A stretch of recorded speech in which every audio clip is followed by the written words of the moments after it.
Südamlikud tervitused, armsad valgusolendid ja tere tulemast Valguse kanalile. Mina olen Kaia-Liisa Reinult ja täna me räägime reaalsusest.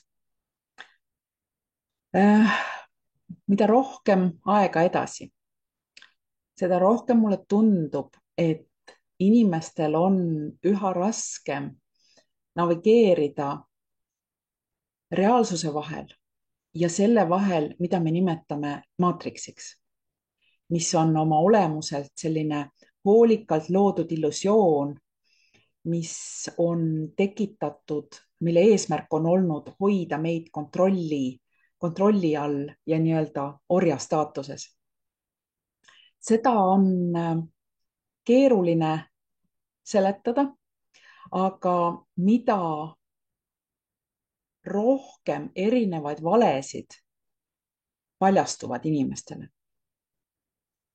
mida rohkem me saame teada sellest, mis on nii-öelda maatriksist väljaspool, seda lihtsamaks muutub selle pettuse taseme ja illusiooni sügavuse ja keerukuse mõistmine, mille all me oleme elanud.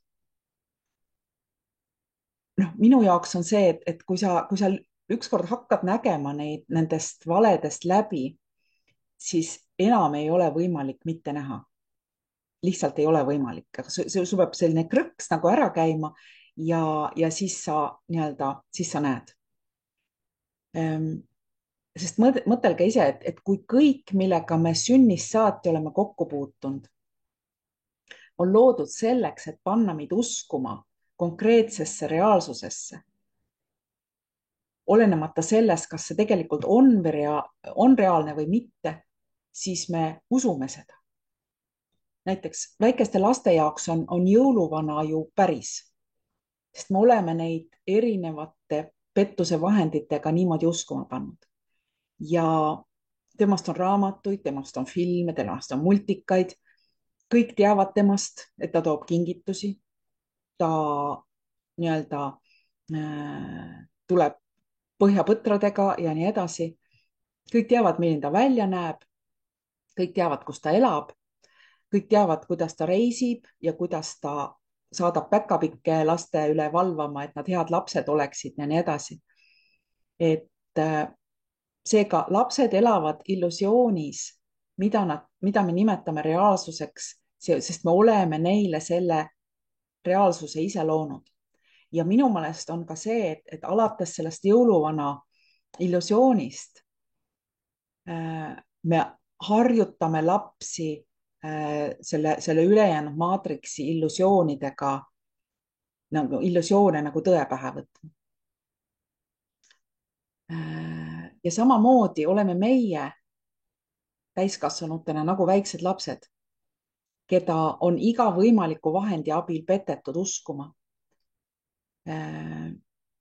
Ja uskuma ka seda, et me elame vaenulikus ja pidevalt sellises segases maailmas, sest see on nagu meie jaoks loodud, et kõike on vähe, igal pool valitseb vaesus, nälg, et inimesi on liiga palju, et meie nii-öelda planeet, mis on ümmargune, sureb aeglaselt, sest me ei hooli keskkonnast ja nii edasi, nii edasi. Meid on petetud arvama, et me oleme inimestena nõrgad ja kaitsetud. Ja et me oleme võimetud ja et me oleme tähtsusetud. Ja et me oleme lihtsalt pelgalt hammasrattad, kes on loodud sellel rahal ja maksustamisel põhinevas süsteemis olema need, kes seda süsteemi toidab. Ja et see on ainus viis, kuidas ühiskond saab üldse toimida. Ja me oleme hakanud nii-öelda kollektiivselt inimkonnana uskuma, et see ongi tõde.